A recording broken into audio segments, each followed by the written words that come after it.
சப்போட்டா பழம் சாப்பிடும்போது என்ன பண்ணோம் அப்படின்னா, நல்லா கழுவிட்டு அப்படியே சாப்பிடணும். தோலோடயே சாப்பிட்றணும். அதை உள்ளே இருக்கிறத பிச்சு தோல் தனியாக, உள்ளே இருக்கிற பகுதி தனியாக எடுத்து, உள்ளே இருக்கிற பகுதி எடுத்து மட்டும் சாப்பிடக்கூடாது. அப்படி சாப்பிடக்கூடாது. சப்போட்டா பழத்தை வந்து அப்படியே நல்லா தண்ணியில் கழுவணும். மேல் பகுதி எல்லாத்தையும் மண்ணு கிண்ணு தூசு எல்லாத்தையும் நல்லா சுத்தமாக கழுவிட்டு அப்படியே தோலோடு சாப்பிட்றணும். இது வந்து சப்போட்டா பழத்தை சாப்பிட்றதுக்கான வழிமுறை. நம்ம என்ன பண்ணுறோம், தோலை பிச்சு தூர போட்டு உள்ளே இருக்கிற பகுதியை மட்டும், சதை பகுதியை மட்டும் எடுத்து சாப்பிட்றோம். தோல் பகுதியும் சேர்த்து சாப்பிடணும். அப்போ நம்ம மேலே நல்லா கழுவணும். கழுவிட்டு தோல் பகுதியும் சேர்த்து சாப்பிடும்போது தோல் பகுதியில் இருக்கிற நல்ல பலன்கள்லாம் நமக்கு கிடைக்கும். அதில் தான் உண்மையிலே அதிக ஊட்டச்சத்து இருக்கும். அதில் வேறுபட்ட ஊட்டச்சத்து இருக்கும். உள்ளே இருக்கிற சதை பகுதியில் இல்லாத ஊட்டச்சத்து இந்த சப்போட்டா பழத்தின் தோலில் இருக்கும். அது ஒரு துவர்ப்பு சுவை கொண்ட அந்த தோல் வந்து சப்போட்டா பழத்தோட தோல் வந்து. அதனால் வந்து இனிமேல் எப்போது சாப்பிட்டாலும் நீங்கள் சப்போட்டா பழத்தை அப்படி சாப்பிட்டு பாருங்கள். இன்னும் டேஸ்ட்டாக இருக்கும், இன்னும் சுவையாக இருக்கும். நல்லா கழுவுங்க. கழுவிட்டு நல்லா கனிந்த சப்போட்டா பழத்தை எடுத்துக்கோங்க. நல்லா கழுவுங்க. நல்லா ஒரு தடவைக்கு 2 தடவை நல்லா கழுவிட்டு அப்படியே சாப்பிடுங்க. அப்படியே கடித்து சாப்பிடுங்க. விதைகளை துப்பிடுங்க. விதைகளை சாப்பிட முடியாது, ரொம்ப கஷ்டம். அது முடியாது, தேவையில்லை. அப்படியே சாப்பிட்ருங்க. தோலோடு சேர்த்து அப்படியே சாப்பிட்ருங்க. அது மாதிரி நீங்கள் வந்து வாழைப்பழம் சாப்பிடும்போது கூட நல்லா கழுவிட்டு வாழைப்பழத்தை மொத்தமாக தோலோடு சாப்பிட்டு பாருங்கள். எப்படி தான் இருக்குன்னு பார்க்கலாம். ஏன்னா வாழைப்பழ தோலை தனியாக சாப்பிடும்போது உங்களுக்கு சுவை வித்தியாசமாக இருக்கும். அந்த பழத்தோடு சேர்த்து அந்த தோலை சாப்பிடும்போது அந்த பழத்தில் இனிப்பு சுவை இருக்குது, தோலில் வந்து வேறு ஒரு சுவை இருக்குது. அப்போ அந்த வேறு சுவையை வந்து இந்த இனிப்பு சுவையை சமன்படுத்தும். சாப்பிட்டு பாருங்களேன். நல்லா சுத்தமாக கழுவிட்டு தோலோட வாழைப்பழத்தை சாப்பிட்டு பாருங்கள். ஏதாவது புதுமையாக முயற்சி பண்ணி பாருங்கள். இந்த மாதிரி விஷயங்கள் இதெல்லாம் வந்து இயற்கையோடு இணைந்த மனித வாழ்க்கையில் 2040 வரப்போகிற இயற்கையோடு இணைந்த மனித வாழ்க்கையில் இப்படி தான் அவங்க சாப்பிடுவாங்க. ஏன்னா அதில் கூட எதுக்கு அந்த தோலை தூரப்படுவானே, எதுக்கு வீணாக்குவானே? உணவு பஞ்சம் அங்கே இருக்கும், உணவு பற்றாக்குறை அங்கே இருக்கும். அதனால் அதெல்லாம் சரி பண்ணுறதுக்கு இந்த மாதிரி நடைமுறைகள், இந்த மாதிரிலாம் யோசிச்சு ஆகணும். கொஞ்சம் கூட உணவை வேஸ்ட் பண்ணக்கூடாது, வீணாக்கக்கூடாது. இப்போ சொல்லுவாங்களே, சோத்தை வீணாக்குனாக்கா ஏன் சோத்தை வீணாக்குற, அதை நமக்கு புரிஞ்சிக்க முடியாது. ஏன் இப்படி சொல்கிறாங்க, சோறை ஏன் வீணாக்கக்கூடாது, அப்படி என்ன இங்கே அது வீணாக்குனா இப்போ என்ன ஆகிடும் அப்படின்னு சொல்லிட்டு. ஆனால் அது ஒரு உணர்வுபூர்வமாக இருக்குது. சொல்கிறவங்களுக்கும் ஏதோ சொல்லணும்னு சொல்லுவாங்க, கேட்குறவங்களுக்கும் அது ஒரு குழப்பத்தை ஏற்படுத்தும். ஏன் அதை வீணாக்கக்கூடாது? இங்கே தான் எவ்வளோ உணவு அபரிமிதமாக இருக்குது. உங்களுக்கு இதை வீணாக்கிறதுனால இங்கே ஒன்றும் எதுவும் ஆகிடப்போகிறதில்ல, உணவு பற்றாக்குறை வரப்போகிறதில்ல. அப்போ உணவு இல்லாதவங்க இருக்கலாம், உணவு இல்லாதவங்க, உணவே கிடைக்காதவங்க கூட இருக்கலாம். நீங்கள் வீணாக்காமல் அதை வச்சுருக்கிறதுனால அவங்களுக்கு எப்படி உணவு கிடைக்கும்? நீங்கள் உணவு வீணாக்கலை, இல்லை மிச்சம் சாப்பிட்றீங்க, கொஞ்சம் மீதம் வருது, அந்த இதை குப்பை தொட்டியில் கொட்டுறீங்க. அதில் கொட்டாமல் இருந்தால் சாப்பிடாத உணவே கிடைக்காதவங்களுக்கு எப்படி உணவு கிடைக்கும்? உணவே கிடைக்காதவங்களுக்கு, உணவு குறைவாக கிடைக்கிறவங்களுக்கு, அவங்களுக்கு எப்படி அந்த உணவு கிடைக்க போகுது? அதனால் நீங்கள் வந்து உணவை வீணாக்கினாலும் வீணாக்காட்டாலும் அதனால் யாருக்கும் எந்த நன்மையும் பெருசாக ஏற்பட போகிறதில்ல. அதனால் ஒருவேளை அளவோடு சாப்பிட்டு மிச்சத்தை நீங்கள் வந்து சேமித்து அல்லது மற்றவங்களுக்கு கொடுக்கலாம். அப்படி இருந்தால் ஒருவேளை அது ஓகே, சரிதான். அதனால் வந்து ஆனால் இயற்கையோடு இணைந்த மனித வாழ்க்கை இருக்கிற இன்றைக்கி உள்ள உலகத்தில், இன்றைக்குள்ள இயந்திர அறிவியல் உலகத்தில் நீங்கள் உணவை வீணாக்கிறதுங்கிறது ஏன் வீணாக்கக்கூடாது அப்படிங்கிறது தான் இருக்குது. ஏன்னா அந்தளவுக்கு உற்பத்தி பல மடங்கு பெருகிடுச்சு. ஆனால் இயற்கையோடு இணைந்த மனித வாழ்க்கை இருக்கிற 2040 பிறகு அங்கே வந்து உணவை நீங்கள் வீணாக்கவே கூடாது. எவ்வளவோ வளமான பகுதியாக இருக்கட்டும், இப்போ கேரளா மாதிரி நீரும் நிலமும் சேர்ந்த ஒரு பகுதியாக இருக்கட்டும், அங்கே கூட உணவு பற்றாக்குறை ஏற்படும். ஏன்னா ஒரு ஊரில் உற்பத்தி செய்யப்படுற உணவு தான் அந்த ஊரில் உள்ளவங்களுக்கு தினசரி உணவு. அந்த ஊரில் ஒரு ஊர்னால் அது என்னென்னா ஒரு ஊருங்கிறது ஒரு 900 ஏக்கர் என்ன வரும்னு நினைக்கிறேன், 1200 ஏக்கர் என்ன வரும், சரியா? ஆனால் இதுதான் ஒரு ஊரின் பரப்பளவு. ஒரு ஊரின் பரப்பளவு, அதுக்குள்ளே இருக்கிற விளைநிலம், அது எனக்கு சரியாக அந்த கணக்கு சரியாக தெரியல எத்தனை ஏக்கருங்கிறத இப்போ கணக்கிட்டால் சொல்லிடலாம். ஏற்கனவே ஒரு வீடியோவில் நான் கணக்கிட்டு சொல்லியிருக்கேன். இது மாதிரி ரெடிமேடாக வச்சுக்கிறேன், எப்போ பேசினாலும் அது தயாராக வச்சுக்கிறேன். அந்த மாதிரி ஒரு ஊரில் உற்பத்தி செய்யப்படுகிற உணவு தான் அந்த ஊரில் இருக்கிற 4800 பேருக்கும் தேவையான தினசரி உணவை பூர்த்தி செய்கிறது. அப்படி ஒரு ஊரில் உற்பத்தி செய்யப்படுகிற உணவு வந்து அந்த ஊரில் வசிக்கிற மக்களுக்கு போதுமானதாக தினமும் இருக்குமா? இருக்காது. எவ்வளோ வளமான பகுதியாக இருந்தாலும் சரி, இருக்காது. அப்போது நாம் சாப்பிட்ற உணவை மிச்சமே படுத்தக்கூடாது, வீணாக்கவே கூடாது. வீணாக்காமல் சாப்பிட்ணும். ஏன்னா உணவோட அருமை அப்போ தான் தெரியும். இயற்கையோடு இணைந்த மனித வாழ்க்கையில் தான் தெரியும் உணவோட அருமையே. இயற்கையோடு இணைந்த மனித வாழ்க்கையில் வந்து ஒரு கூட்டு குடும்பத்துக்கு 32 ஏக்கர் விளைநிலம் கொடுக்கப்பட்டிருக்கு. அந்த 32 ஏக்கர் விளைநிலத்தில் இருந்து உற்பத்தி செய்யப்பட்ட உணவு தான் அந்த கூட்டு குடும்பத்தின் தினசரி உணவு தேவையை பூர்த்தி செய்யுது. இது மாதிரி இயற்கையோடு இணைந்த மனித வாழ்க்கையில் 300 கூட்டு குடும்பங்கள் இருக்குது.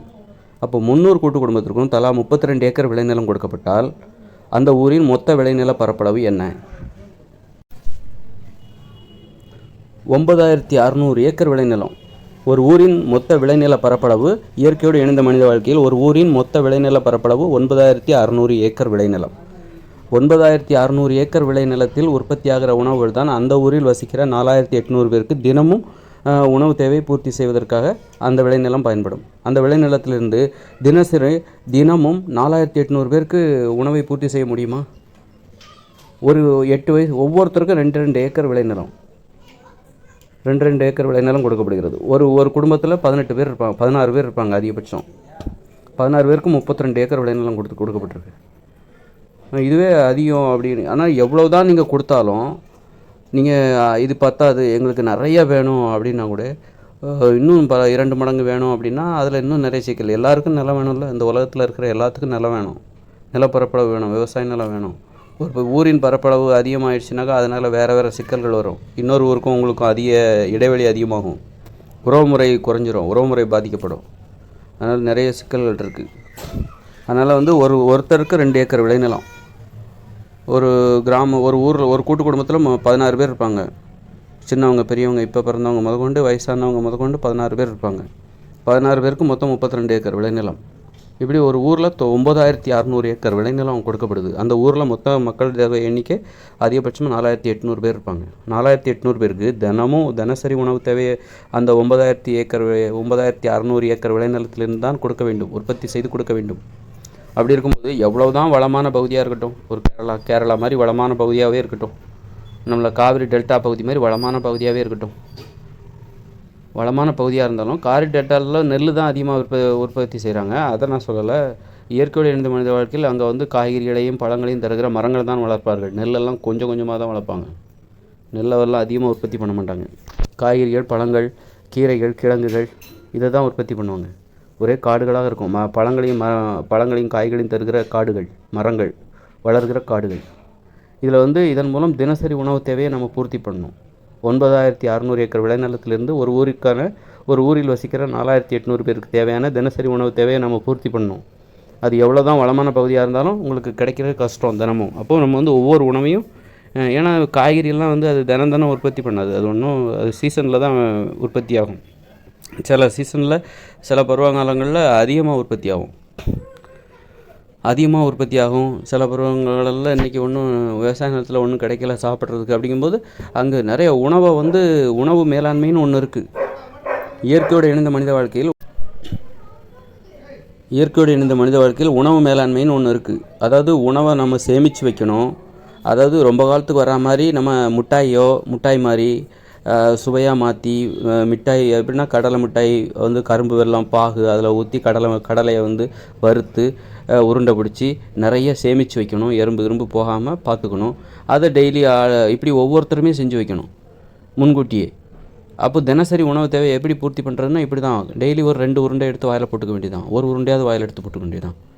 இப்படி வேறு நிறைய அரிசி எதாக இருந்தால் அரிசியை உற்பத்தி பண்ணி கொஞ்சம் கொஞ்சமாக உற்பத்தி பண்ணிக்கணும். உற்பத்தி பண்ணி அதை வறுத்து அதை இந்த வெள்ளைப்பாகில் லைட்டாக பிரட்டி அதை உருண்டை பிடிச்சி அரிசி உருண்டை அப்படின்னு வைக்கணும். அது மாதிரி இப்படி நிறைய கடலைகள், வேறு முந்திரி, பாதாமெல்லாம் ஒன்று பிரித்து எடுக்கிறதுக்குள்ளே உங்களுக்கு போதும்னு ஆகிடும்.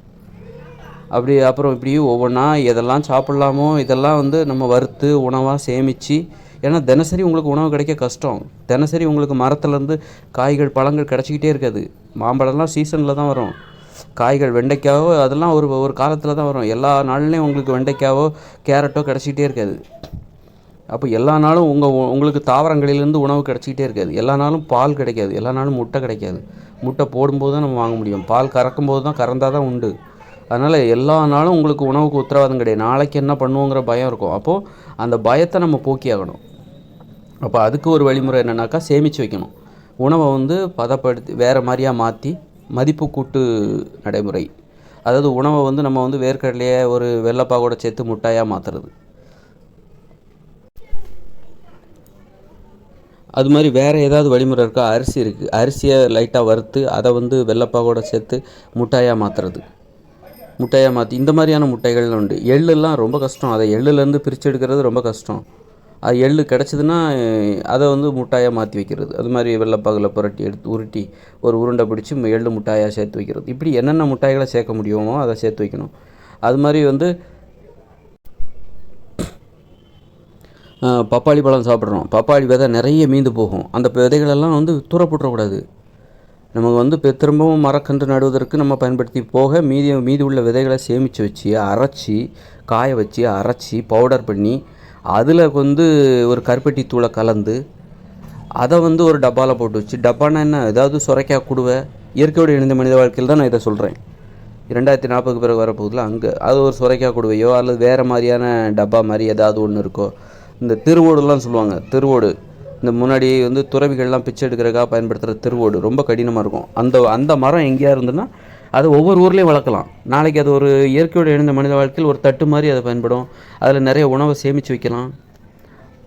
அந்த மரத்தெல்லாம் எல்லா நாட்டிலையும் இப்போவே கொண்டு போயிடுங்க. இப்போவே நீங்கள் அந்த மரம் எங்கே இருக்குது தேடி பார்த்து அதன் விதைகளை ஒவ்வொரு ஊர்லேயும் ஊன செய்யுங்க. ஒவ்வொரு ஊருக்கு ஒரு மரம் வளர்த்தாலே போதும். அந்த திருவோடு வந்து உங்களுக்கு நல்ல ஒரு பாத்திரம் மாதிரி செயல்படும். பாத்திரம் அது ஒரு குடுவை மாதிரி கூட மாற்றலாம். ஒரு திருவோடு வந்து அது ஒரு காயின்னு நினைக்கிறேன், அதை பாதியாக வரணும் திருவோடு மாதிரி வரும். அதே ஒரு முழு காயாக வச்சுருந்து மேல் பகுதியை மட்டும் வெட்டி அது வந்து ஒரு ஒரு அற்புதமான பாத்திரமாக நம்ம பயன்படுத்த முடியும். அது இப்போவே நீங்கள் அந்த மரம் எங்கே இருக்குது, அதோடய விதைகள் எங்கே கிடைக்கும், ஒவ்வொரு கிராமத்துலேயும் வளர்க்கணும். வளர்த்திங்கன்னா அதுக்குள்ளே நீங்கள் போட்டு வச்சுக்கலாம். இந்த பப்பாளி விதையை நல்லா அரைச்சி காய வச்சு நல்லா அரைச்சி பவுடர் பண்ணி அதில் வந்து கருப்பட்டி தூளை மிக்ஸ் பண்ணி அதை வந்து குடுவையில் வச்சுக்கணும். டெய்லி ஒரு உருண்டை எடுத்து சாப்பிடுங்க, ஒரு ஸ்பூன் எடுத்து சாப்பிடுங்க. இந்த மாதிரி இயற்கையோடு இணைந்த மனித வாழ்க்கையில் இப்படிப்பட்ட நடைமுறையெல்லாம் உண்டு. இருந்தால் தான் இப்படிப்பட்ட அப்புறம் தேனில் ஊற வைக்கணும். நிறைய உணவுப் பொருளை நீங்கள் தேனில் ஊற வச்சா கெட்டு போகாது. இப்போ நெல்லிக்காய் இருக்குது, நெல்லிக்காய் நிறைய விளையுது. உருண்டை நெல்லிக்காய் சொல்கிறேன், மலை நெல்லிக்காய், உருண்டை நெல்லிக்காய் ஒரு மரம் இருக்குது. ஒவ்வொருத்தருக்கும் 2 ஏக்கர் விளைநிலம் கொடுக்குறோம்ல இயற்கையோடு இணைந்த மனித வாழ்க்கையில். அப்போ ஒவ்வொருத்தரும் தங்களுடைய நிலத்தில் ஒரு நெல்லிக்காய் மரம் வளர்க்கணும், அதுக்கு மேலே வளர்க்கக்கூடாது. அப்போ அதுலேருந்து ஏகப்பட்ட நெல்லிக்காய் வரும். அப்போ அந்த நெல்லிக்காய் எல்லாத்தையும் அவர் சாப்பிட முடியாது, அந்த நிலத்தின் உரிமையாளர் சாப்பிட முடியாது. அப்போ அவர் என்ன பண்ணணும் அப்படின்னா அந்த நெல்லிக்காவை எல்லாத்தையும் எடுத்து அதை வந்து வேக வச்சு நல்லா கீறி வேக வச்சு அதை வந்து எடுத்துகிட்டு வந்து நீங்கள் வந்து தேனில் ஊற வச்சு தினம் ஒரு 2 நெல்லிக்காய் எடுத்து சாப்பிடணும். தேன்லன்னா எதில் நீங்கள் ஊற வைப்பீங்க, அதுக்கு தான் சொல்கிறேன். திருவோடு மாதிரியான பாத்திரங்களெல்லாம் அது மாதிரியான காய்கள் எங்கே அந்த மரம் எங்கே வளருதோ அதை வந்து அதோட விதையை எடுத்து நீங்கள் ஒவ்வொரு ஊர்லேயும் வளர்க்கணும். அப்போ அந்த திருவோடு மாதிரி இருக்கிற அந்த திருவோடு எடுத்துகிட்டு வந்து அது உள்ள நீங்கள் இந்த நெல்லிக்காயெல்லாம் போட்டு, அல்லது நம்ம இந்த உலகத்துலேருந்து சில்வர் பாத்திரம்லாம் எடுத்துகிட்டு அங்கே போவோம். நம்ம நல்ல ரொம்ப நாள் உழைக்கிற சில்வர் பாத்திரம் எடுத்துகிட்டுனா அல்லது கண்ணாடி பாத்திரமோ ஏதோ எடுத்துகிட்டு போனீங்கன்னா அங்கே வந்து நீங்கள் நெல்லிக்காவை மொத்தமாக தேனில் ஊற வச்சு அதை வேக வச்சு அதை தேனில் ஊற வச்சு நீங்கள் பெரிய பாட்டிலையோ டப்பாலையோ அல்லது பெரிய பாத்திரத்துலையோ அடைச்சி வச்சுக்கணும். அது வந்து 6 மாதத்துக்கு கெட்டு போகாது. டெய்லி 2 நெல்லிக்காவோ 3 நெல்லிக்காவோ சாப்பிடுங்க. அப்போது அது ஒரு வயிற்று பசியை போக்கும். இந்த மாதிரி வயிற்று பசியை போக்குறதுக்கு, உணவு தேவையை போக்குறதுக்கு நம்ம திட்டமிட்டு செயல்படணும். அதான் நான் சொன்னேன், சப்போட்டா பழத்தை நல்லா கழுவி தோலோடு சாப்பிடுங்கண்ணே. நீங்கள் ஒரு ஆரஞ்சு பழத்தை கூட தோலோடு சாப்பிடணும். நல்லா கழுவிட்டு தோலோடு சாப்பிடுங்க. கொஞ்சம் விதையை கூட சாப்பிடுங்க. அந்த விதையை மீதம் உள்ள அந்த விதையை தூர போடாமல் சேர்த்து வச்சு அதை அரைச்சி அதில் ஏதாவது கருப்பட்டி தூளை மிக்ஸ் பண்ணி அதை வந்து ஒரு உணவாக மாற்றி சாப்பிடுங்க. டெய்லி ஒரு ஸ்பூன் சாப்பிடுங்க. இப்படி தான் நீங்கள் வயிற்றை நிரப்பணும். எங்கே இயற்கையோடு இணைந்த மனித வாழ்க்கையில் டெய்லி வந்து கீரைகளை கொஞ்சம் சாப்பிட்ணும். மணத்தக்காளி கீரை, என்னென்ன கீரையெல்லாம் சாப்பிட, கொஞ்சோண்டு முருங்கைக்கீரை, அப்புறம் வேறு என்னென்ன கீரையெல்லாம் சாப்பிட முடியும், துளசி, கருவேப்பிலை, புதினா, கொத்தமல்லி, இதெல்லாம் கீரை, சாப்பிடக்கூடிய கீரை. பச்சையாக சாப்பிட்ணும், தினமும் சாப்பிட்ணும். இப்படி தான் வயிறை நிரப்பணும். கொஞ்சோண்டு வேப்ப இலை, இப்படி தினமும் கொஞ்சோண்டு கீழா நெல்லி, இப்படி தினமும் பச்சையாக அப்பப்போ டெய்லி கொஞ்சம் சாப்பிடும்போது அதுவும் கொஞ்சோண்டு வயிற்றை நிரப்பணும். அப்போது இயற்கையோடு இணைந்த மனித வாழ்க்கையில் வயிற்றை நிரப்பணுங்கிறதுக்காக அவங்க படுற பாடு இருக்குது பாருங்கள். ஆனால் அப்படி கஷ்டப்பட்டு அதன் மூலம் அவங்களுக்கு நோய் வராது. அதுதான் முக்கியம், நோயே வராது. அவங்க சாப்பிட்ற உணவு முறையை பார்த்தீங்களா? இப்போ நான் சொல்கிறது இதுதான் சாப்பிடுவாங்க, அவங்களுக்கு நோயே வராது. எப்படி நோய் வரும்?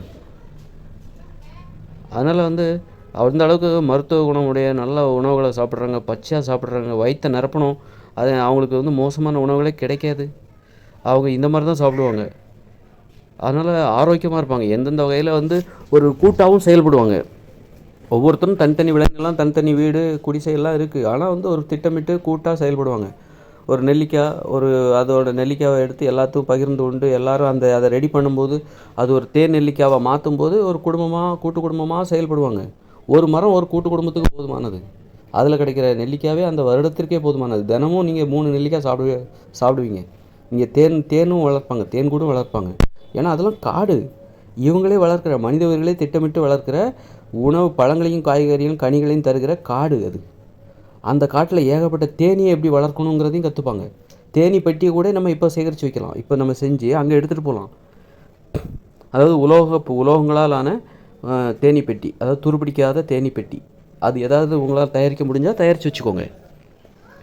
அது வந்து அந்த தயாரித்து வச்சுக்கிற நீங்கள் தேனி பெட்டி வந்து ஒரு 500 வருஷத்துக்கு துருப்பிடிக்காதுப்பா அப்படின்னு சொல்ல முடியுமா? அந்த மாதிரியான தேனி பெட்டியை ஒவ்வொருத்தரும் 800 கோடி பேர் இருக்கிறாங்க இந்த உலகத்தில்.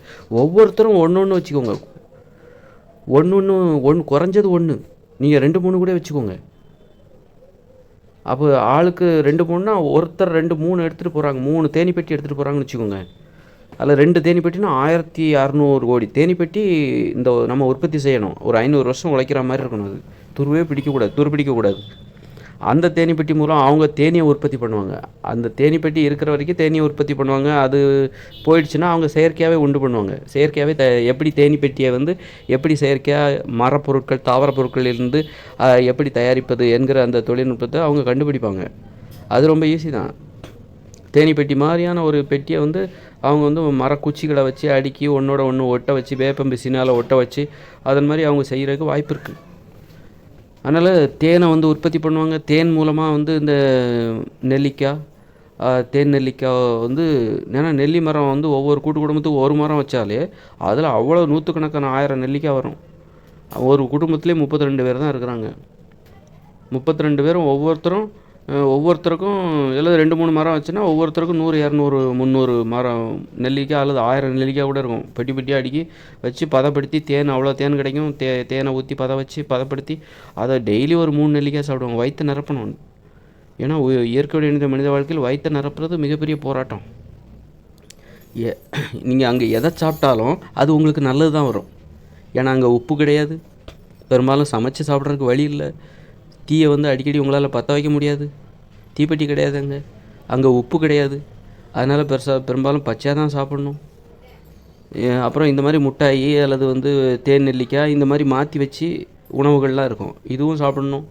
இதுக்காக அது ஒரு நாள் சமைச்சாலே போதும். ஒரு நாள் சமைக்கிற தீயை பற்ற வச்சு அல்லது அந்த மாதிரியான வேலைகளை ஒரு நாள் செஞ்சால் போதும். இந்த முட்டாயெல்லாம் செய்கிறதுக்கு வெள்ளைப்பாகெல்லாம் காய்ச்சிறாங்கல்ல, அது ஒரு நாள் வேலை தான் அது.